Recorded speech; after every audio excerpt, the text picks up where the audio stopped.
আসসালামু আলাইকুম রহমতুল্লাহ বরকাত। আপনারা তো অবগত আছেন, আমি এটা আগের দিন আগে ঠিক করছিলাম আলি। এটা আমার পিছনে ছিল, আপনি হয়তো দেখছিলেন। আলিগুলো বড় হয়ে গেছে আল্লাহর রহমতে। দেখেন অবস্থা, সবুজ প্রকৃতি।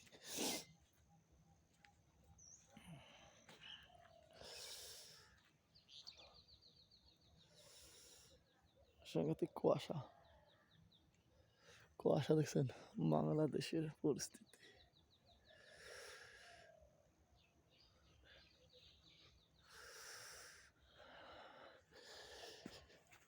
এই ঘুমে থেকে উঠাই হাত মুখ ধুইয়া গোসল টোসল দিয়া শুরু করতে হয় চাকরিজীবীদের জীবন। এই চাকরি দেখছেন, যেতে হয় প্রতিদিন। কুয়াশা নাই, বৃষ্টি নাই, ঝড় নাই, তুফান নাই, কুয়াশা নাই, শীত নাই, গরম নাই, যেতেই হবে।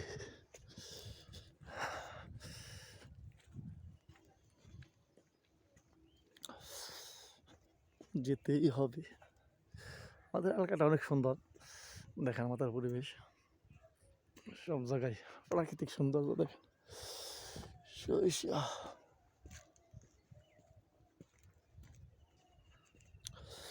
সরিষা সরিষা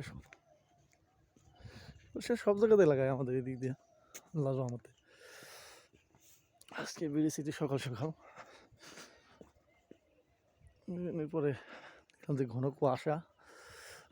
অবস্থা দেখেন, প্রচণ্ড কুয়াশা পড়ছে, প্রচণ্ড। এর দিক থেকে মোটামুটি 30 হাত বা 25 হাত পাখি দেখা যায় না। দেখেন